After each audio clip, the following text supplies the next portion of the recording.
Muito bem, vocês estão ouvindo o Weekly Flix, aqui é o Antônio Matheus e eu só tô na faculdade porque não tem que pagar nada. Eu sou o Paulo e tô com sono. Sou Vitor Willer e fico feliz que estão discutindo a maior desigualdade que existe nesse país. Aqui é o Guilherme e eu adoraria pagar minha universidade. É sério? Meu sonho é fazer FGV, meu amigo. Tô na universidade. Certo, estamos aqui hoje para falar sobre um tema muito legal, um tema, cara, impressionante, que é mensalidade em faculdades estatais. Eu acho legal a gente falar aqui de onde surgiu esse tema, por que surgiu, essas coisas. Isso é obrigação da pessoa que tá acompanhando o podcast. Ah, é? Isso pra mim é obrigação da pessoa que tá acompanhando o podcast. Que e volta você aí. sabia, ô seu viado? Desde quando você sabia? O quê? Antes da gente comentar. Pô, eu não sabia, mas eu acompanho o podcast. Ah, entendi. Eu quero começar essa conversa perguntando para o Vitor Willer. Vitor, você tá me escutando, Vitor? Tô escutando. Vitor, por que você nos odeia? Por que, Vitor? Por que você odeia a gente? Por que você odeia o mundo, cara? Como assim odeia, cara? Não entendi. Vou repetir a pergunta, eu quero saber... Qualifica a sua pergunta. Vitor, qual é a sua... Agora falando sério, até perdi o sorriso aqui agora. Vitor, qual é a sua tese em relação a esse assunto? Eu quero iniciar com você. Bom, eu sou a favor, né, da cobrança de mensalidade em universidades estatais, né? Por um motivo bastante simples. A universidade, ela não é um bem público, né? Ela é um bem privado na sua essência. O que é um bem público? O bem público é aquele que você não consegue excluir alguém do consumo dele. O custo de você adicionar uma pessoa a mais de consumir esse bem, ele é praticamente nulo, né? É o que a gente chama lá de custo marginal igual a zero. Você tem custo marginal igual a zero e você não consegue excluir alguma pessoa do consumo desse bem, ele é considerado um bem público. Acho que está bem claro que o ensino superior não se qualifica nessas duas características. Logo, ele não é um bem público, tem que ser tratado como um bem privado qualquer. É claro que existem razões para você subsidiar determinados cursos e determinadas pessoas. Por exemplo, talvez seja interessante subsidiar cursos de licenciatura, né? Que tem externalidades positivas, que formam quadros para a educação básica, etc, etc. Onde, de fato, as externalidades são bastante grandes em termos de aumento de crescimento, aumento de desenvolvimento econômico. Em outros casos, por exemplo, medicina, engenharia, você pode subsidiar. Ocorre que em determinadas profissões o ganho privado ele é muito alto. Então, mesmo esse subsídio, ele deve ser ressarcido ao erário, ressarcido ao Estado, né? Então você pode subsidiar em determinado momento, tem um FIES da vida, por exemplo, mas a pessoa tem que pagar depois, porque o retorno privado desse investimento, né, que a educação superior nada mais é do que o investimento que a pessoa faz, ele é muito grande, né? Então a pessoa, depois que ela termina a faculdade, ela tem condições de retornar isso para o Estado. Então eu sou a favor que se pague mensalidade, que subsidie aquelas pessoas que não podem pagar por esse bem, por esse serviço, e que isso seja retornado ao erário, mesmo esse subsídio posterior, depois que a pessoa consegue um emprego. Não, eu queria voltar na parte que você falou sobre o custo marginal ser igual a zero, porque eu acho que não ficou muito claro para mim. O bem é caracterizado como bem público quando o custo marginal é igual a zero. O custo de adicionar uma pessoa a mais, que é o que a gente chama de custo marginal, ele é praticamente nulo, né? Ele é igual a zero. E, além disso, você não consegue excluir uma determinada pessoa do consumo desse bem. Por exemplo, a iluminação pública é um caso característico de bem público, né? É muito difícil você excluir uma pessoa do consumo dele. E adicionar uma ou outra pessoa a mais, você não incorre mais custos em relação a isso. O que não é o caso, claro, da educação superior. Acho que entendi melhor agora.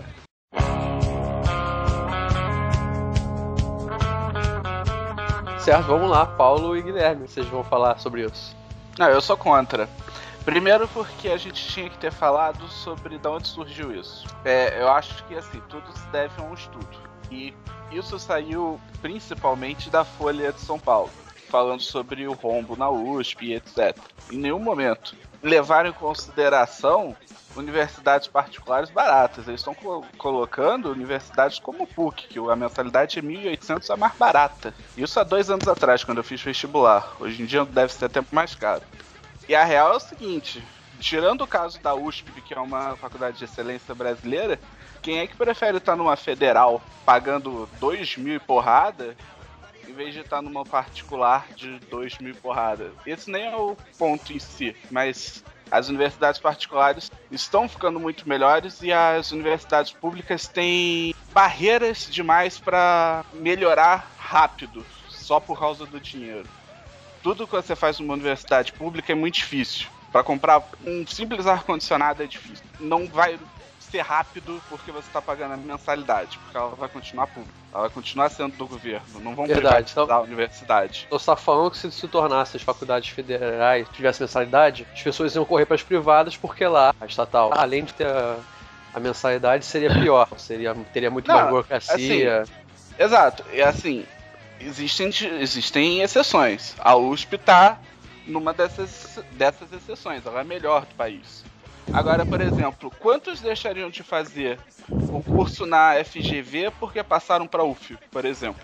Ou para a IBMEC? Guilherme, você tá cogitando uma coisa. Até agora você não falou nada de concreto. Esse é o primeiro passo. Tá cogitando uma ideia, né? Sim, mas esse é o primeiro passo que eu queria falar. Em nenhum momento quem tá defendendo esse ponto tá colocando preços de universidades reais para a maior parte da população. Tá colocando PUC e outras universidades nesse preço. E isso gera o que eu tô falando de barreiras que a universidade federal e estadual tem. Da burocracia ridícula. E não vai deixar de ter, a não ser que privatize. O segundo ponto é o seguinte, estão usando como exemplo o ProUni. O ProUni é 1,5 salário, agora é 1,5 salário para você ter a bolsa de 100%. 1,5 salário. ProUni, para quem não sabe, é um programa do governo para quem não tem dinheiro para ir para uma universidade particular e não conseguiu ir para uma universidade pública, poder cursar aquela universidade particular. Quem tem 1,5 salário per capita familiar, né, per capita, banca 100% da sua universidade. Não é como o FIES que ela financia e depois você paga. Ela simplesmente paga a sua universidade. Tem os cursos que são aceitos, as universidades que participam do programa. Quem tem até 3 salários mínimos, ela banca 50%. 3 salários mínimos. O salário mínimo tá 720, é isso? O salário mínimo é 740. 740? Então, o salário mínimo tá 740. Vamos arredondar para 750. R$2.250. Como que uma pessoa que tem esse dinheiro pagaria uma universidade de R$1.500, por exemplo? R$1.400, que é 50% de uma PUC. Esses são os erros que eu tô falando. Sempre focado no dinheiro. Assim, eu posso falar, não? Pode, claro. Não. Não? Sacanagem, claro que pode falar, porra. Fala aí. O primeiro argumento que você usou, pra mim, não passa de cogitação, né? Não tem nada concreto que suporte essa sua visão aí. Agora, a segunda coisa que você falou, ela entra na ideia que eu coloquei, né? Que o subsídio, para quem não pode pagar, hoje ele já é feito via ProUni. Só que é feito só para a universidade privada, né? O ProUni, nos últimos 2 anos, e o FIES, eles cresceram enormemente por lobby das universidades privadas. Então hoje o Estado já subsidia quem não pode pagar. Agora, ele pode passar a subsidiar quem de fato não pode pagar. Hoje ele está subsidiando pessoas que podem pagar uma universidade. E essas pessoas estão, em sua maioria, nas universidades estatais. O subsídio hoje, ele está na casa de R$20 mil por ano, para quem tem acesso à universidade. Para você ter uma ideia, o Estado hoje gasta per capita R$4.200 com um aluno de educação básica. Ele gasta quase 5 vezes mais com um cara de ensino superior que poderia estar pagando essa universidade. Isso daí é uma das maiores injustiças que esse país pratica, que é subsidiar alguém que pode pagar por aquele bem, que não Sim. É um bem público, é um bem privado. Mas é isso que eu tô falando. A regra de quem pode pagar. Em que momento 3 salários mínimos diz que você pode pagar uma universidade de excelência? Porque em nenhum momento estão falando que vão cobrar R$500 igual a Estácio cobra. Em nenhum momento estão falando de universidades pequenas. Estão falando de universidades que têm teoricamente, o mesmo nível de ensino. O Você, mesmo nível de ensino custa R$3.000.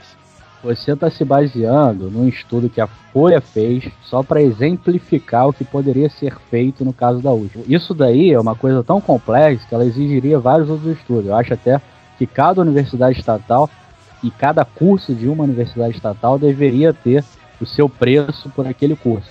Isso aí varia. Tem curso de administração custa um preço, curso de economia custa outro, engenharia custa mais, etc, etc.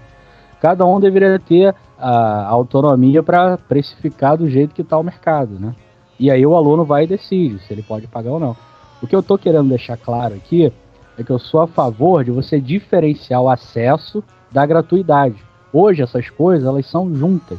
Hoje, se você acessa a universidade estatal, mesmo se você tiver condições de pagar por ela, você não paga, porque acesso e gratuidade são duas coisas que vêm juntas. Isso tem consequências graves para a economia brasileira.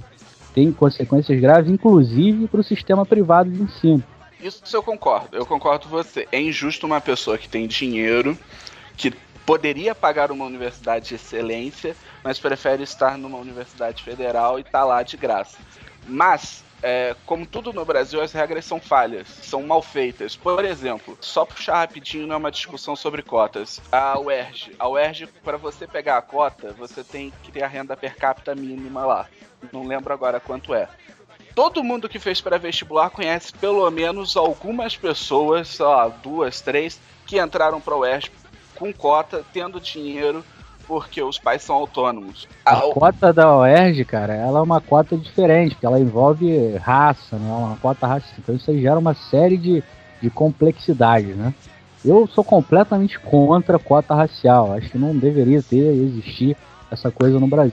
Mas enfim, isso aí é outra discussão. Sim, mas por exemplo, não que isso seja uma fonte, mas vale a pena ser citado. Alguns anos atrás o Fantástico fez uma matéria mostrando as pessoas que estudavam em universidades particulares com o sistema de ProUni e etc, fiéis também, e que tinham carros importados. Tipo, estudava na PUC, tinha o ProUni e andava de Audi. Por quê? Porque, infelizmente, o Brasil tem essa falha no ProUni e na própria UERJ, que são dois programas que pedem a per capita, e quem tem a chance de poder declarar menos o quanto ganha, acaba saindo na vantagem. A gente não está falando que só classe média baixa vai poder fazer isso. Um médico que tem o seu próprio estabelecimento, seu próprio consultório, ele pode fazer isso. O ProUni só existe 3 meses de comprovação de renda. Quer dizer que você pode colocar 3 meses da sua comprovação de renda baixa e os outros 9 você voltar a ganhar 20 mil. Num passe de mágica. Você ganha 500 reais num mês e 20 mil no outro. Estou ciente sobre esses problemas. Isso daí é um negócio que pode acontecer A, B ou C. Não existe um estudo sério falando que isso é uma regra dentro do ProUni, que as pessoas burlam no sistema.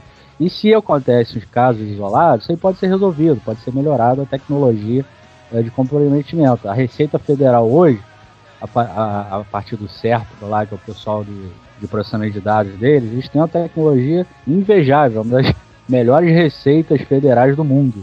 Sim, cruzamento de dados. Exatamente. O cruzamento de dados é impecável. Isso aí pode ser usado no caso do ProUni mesmo, no caso das universidades federais. Não vejo problema nisso. Então, você está colocando um impedimento que eu acho que não existe. Tá? Eu tô colocando o que é real pra gente agora. Mas o que isso é real aí não... pra gente agora são essas falhas. Alguns programas que já têm alguma coisa parecida e são burlados.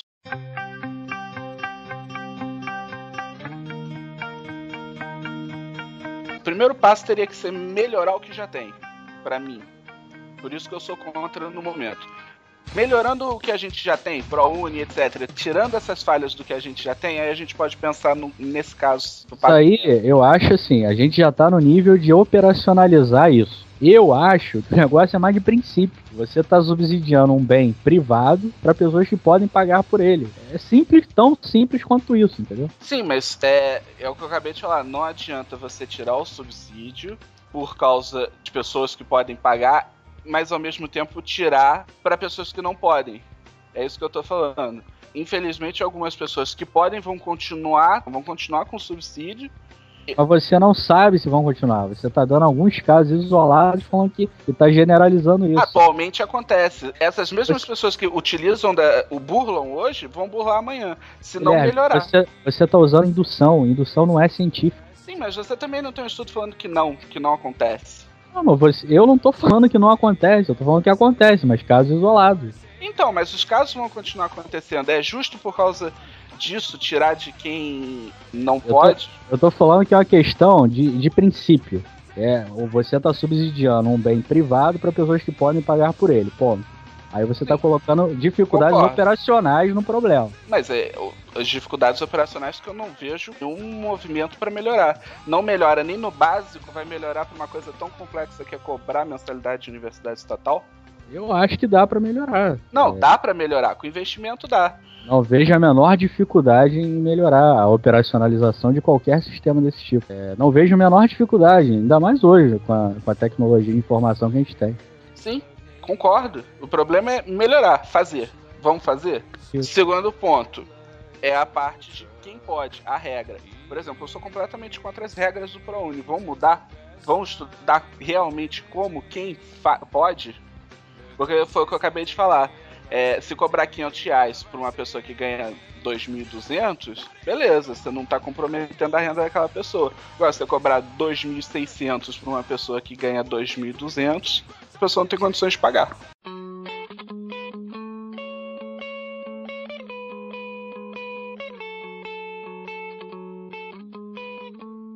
A conclusão é que um não concorda com o outro em relação a se o que o Guilherme disse é válido se usar ou não. Como o Vitor falou, foi um estudo da Folha usando coisas que já existem. Mas, na minha opinião, não poderia ser mantido, porque é um programa do governo, então não faria sentido mudar, teoricamente, já que eles já usam isso. E o segundo ponto, tem que melhorar a tecnologia de informação, tem que haver cruzamento de dados. Não adianta o cara ganhar R$500 3 vezes no ano e os outros 9 meses ele tem uma renda de 20. Então você está falando que aplicar a mensalidade nas estatais é possível, só que antes é necessário uma série de mudanças. Sim, é possível. Não faz sentido um filho de juiz que ganha 25 mil reais tá no mesmo lugar, sem pagar nada, e podendo pagar uma PUC, podendo pagar a FGV, podendo pagar a Mackenzie, podendo pagar o Aref, podendo estar até fora do país. Tá, as mudanças que você nomeou quais são? Mudança de regras no cálculo de quem pode e quem não pode pagar. Não interessa o valor da mensalidade, pode ser R$500, pode ser R$1 milhão. Tem que haver uma mudança, o ProUni é falho nesse quesito de renda per capita. Não leva em conta se você paga aluguel ou se tem casa própria, não leva em conta se você tem custos medicinais, se sua mãe tem câncer, se você tem problemas mentais. Só leva em conta o valor que você recebe mensalmente. E mesmo assim eu considero baixo. Não é baixo para pagar uma universidade tipo a Estácio, que cobra R$700, mas é baixo para cobrar numa universidade de excelência. E o sistema de informação, que foi o que eu e o Vitor falamos, que a Receita Federal tem condições de fazer esse cruzamento de informações, faz para cobrar imposto, mas queria ver fazer para as universidades. Aí é outro caso. Tem como fazer? Tem, fácil. Tem mão de obra, tem computador, tem tudo bem fácil.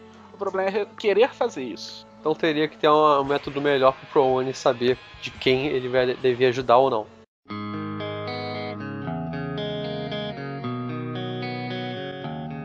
No mundo ideal, todas as universidades competiriam entre si, né? Você tá falando seria tudo privatizado, tudo... Eu não digo privatizado no jeito que a gente conhece. A PUC, ela não é uma universidade privada no sentido que a gente conhece. Ela não tem como finalidade maximizar lucro, por exemplo. Nem a FGV. Nem a FGV. O IBMEC já é uma universidade privada. Eu acho que as universidades estatais hoje, elas se adequariam muito bem ao modelo da PUC e ao modelo da FGV.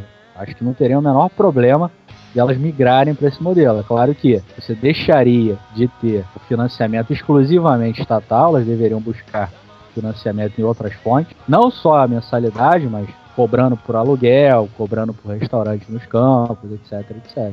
Seriam várias outras formas de financiar o ensino, né? E a pesquisa. Eu acho que elas deveriam estar nesse modelo. Não é essencialmente uma universidade privada, como pode parecer a princípio, né? Mas no ideal, na proposta ideal, todas as universidades buscariam recursos no mercado, né? E aí sobreviveriam aquelas que seriam mais aptas para isso. É claro que o Estado ele tem que subsidiar áreas que são consideradas, que geram externalidades positivas para esse elo, como as engenharias, as licenciaturas, e subsidiar aqueles alunos que não podem pagar, como ele já faz isso via ProUni. Essa é a essência da minha ideia, do que eu acredito que seja o mais justo em termos de financiamento. E que fique claro também que eu não estou fazendo juízo de valor aqui não, eu só estou colocando a questão do financiamento. Hoje, o financiamento é uma questão crítica, né? A gente gasta R$20 mil por aluno no ensino superior, enquanto a gente está gastando R$4.200 com o aluno do ensino básico, isso anual.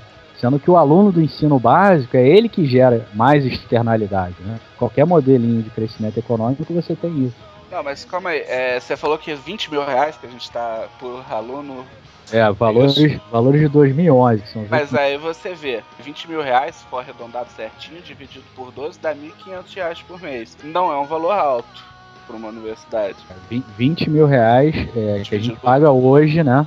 A gente tem hoje 1.700.000 alunos. É federal, estadual e municipal. Tem algumas faculdades municipais no Brasil. E esses 1.700.000 alunos, eles consomem 36 bilhões, que dá R$20 mil por aluno, né?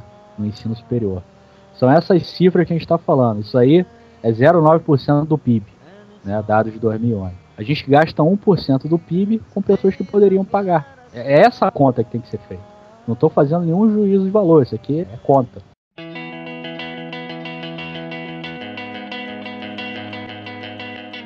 Bom, primeiro, eu sou contra a cobrança de mensalidade no ensino superior, porque eu acho que se o governo ele subsidia a educação, ele dá educação grátis no ensino fundamental, por que ele tem que chegar no ensino superior e cobrar? Porque o ensino básico tem mais externalidade positiva que o ensino superior. Não, mas... Por isso que ele tem que subsidiar o ensino básico. Sem a questão da externalidade, sem essa questão de número de PIB, partindo para uma isso coisa eu vou mais embora. ideológica. A gente não vai fazer conta, eu vou embora. O Paulo tá querendo falar de uma questão sociopolítica, menos econômica, menos lucro, menos gestora e mais social. Assim, o problema é isso, cara. A minha bandeira de divisão é isso. A economia virou uma porcaria de número, cara. O nego só fica pensando em número. Olha só, você tem que financiar. Isso daí é uma coisa pragmática. Dinheiro não cai do céu e nem cresce em árvore. Se você não acha que alguém tem que financiar, eu não sei como é que a gente faz. Todo mundo não paga imposto? Sim. 37% do PIB é pago imposto. Então a gente começa por aí. E uma outra coisa, tá na Constituição que todo mundo é igual, que são direitos sociais, a educação, a saúde, o trabalho, lá. Então aí tem que tirar a cota. Se for por esse lado, já tira a cota de vez e aí... Não, mas eu tô dizendo assim, que cara, não é só questão de resultado, de número, você pega uma universidade e cobra a mensalidade dela. Cara, começa a produtividade, começa a porcaria do resultado e isso vai pra um lado que não é muito legal, cara. Só vai aumentar a produtividade do país, né? Que tá caindo nos últimos 5 anos. Só vai acontecer isso. Uma coisa que eu esqueci de falar, para cobrar mensalidade, para mim tem que passar por uma remodelagem fora da universidade e dentro. Teria que parar a universidade federal, estadual, o que seja, municipal também, e refazer os moldes dela. Então seria uma coisa que demoraria anos. Sim, mas ninguém falou que isso aí vai acontecer de um dia pra noite. Se acontecer, né? Acho muito difícil acontecer. Não vai acontecer. Provavelmente não vai acontecer. Até porque eu li em alguma matéria que a Constituição não proíbe isso, né? Teria que mudar a Constituição.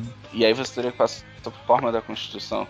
Nossa, não vai acontecer isso. Eu achei interessante que o Vitor não comentou um dos motivos que ele acharia importante isso acontecer em relação à poupança. Ou comentou eu tava viajando? Não, isso daí geraria um incentivo para as famílias pouparem ao longo do tempo, né? Para financiar a educação superior, o Brasil virar um país normal, né? Parar de ser um país diferente do mundo. Ué, cara, você pode falar que você tá num país especial. Se especial for retardado, né? Eu nunca falei que não era e nunca falei que era. Fica a interpretação. E além disso, além de aumentar o incentivo à poupança, você também afetaria as estratégias de universidades privadas. Hoje a universidade privada, ela só tem uma estratégia, que é minimizar custo. Ela tem que entregar uma mensalidade muito menor para o resto, né, dos alunos que sobram para ela, dado que as universidades federais ficam com as pessoas que têm maior renda, então ela tem que trabalhar com o público-alvo dela que tem uma renda menor, então ela tem que minimizar custos, isso envolve uma série de questões, uma delas é não poder investir em pesquisa. São raras as universidades no Brasil hoje que investem em pesquisa, universidade privada, justamente por isso que ela não consegue financiar a pesquisa. E além disso, você tem a questão do financiamento de outros níveis de ensino. A gente aprovou, foi semana passada, semana retrasada, o Plano Nacional de Educação, e uma das coisas que estavam lá era 10% do PIB, né, para a educação. Quanto disso vai para a educação superior? Não sei, fica a pergunta, né? Hoje, a educação superior já recebe 1% do PIB, que é quase 40 bilhões de reais. Quanto que a Universidade Federal hoje, a Universidade Estatal, ela vai receber de PIB a mais, se de fato esses 10% forem aprovados pela presidente. Então, o financiamento dos outros níveis de ensino, ele tem que ser levado em consideração. Dado que você está subsidiando um aluno que pode pagar numa universidade estatal, você está deixando de investir no ensino básico, que gera muito mais externalidade para o desenvolvimento econômico do Brasil.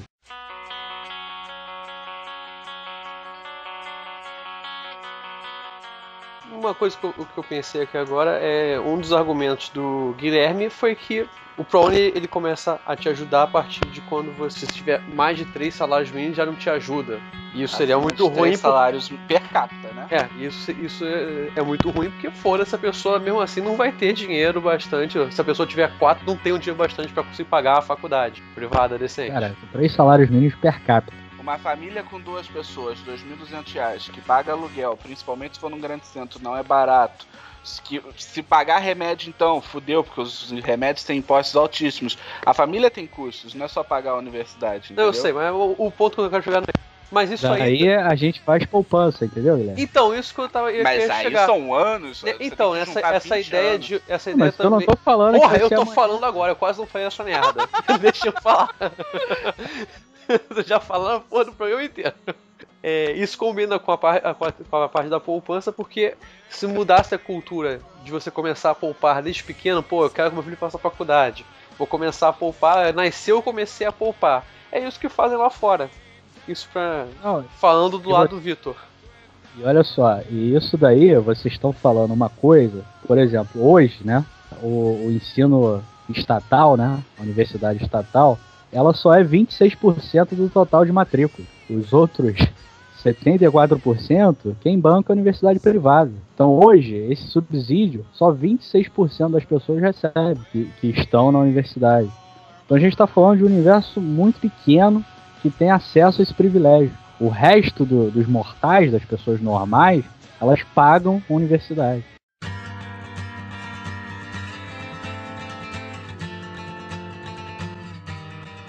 Sobre essa parte da poupança, é muito fácil falar em poupar, mas você tem que lembrar, por exemplo, que mais da metade do país está endividado.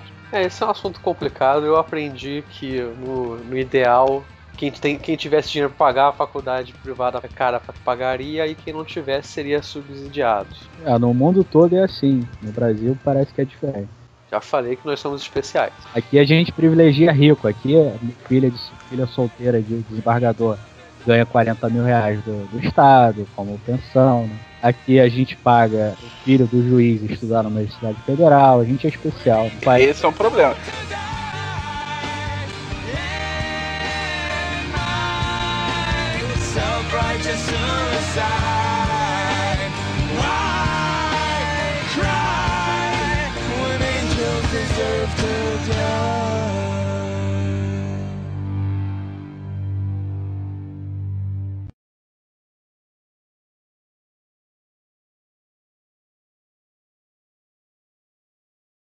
O Paulo, tá aí? Paulo? Ih, Oi, tô aqui. Tu tava dormindo, não tava? Pode falar, tava dormindo. Ele desligou o microfone. Tava dormindo mesmo, puta que pariu.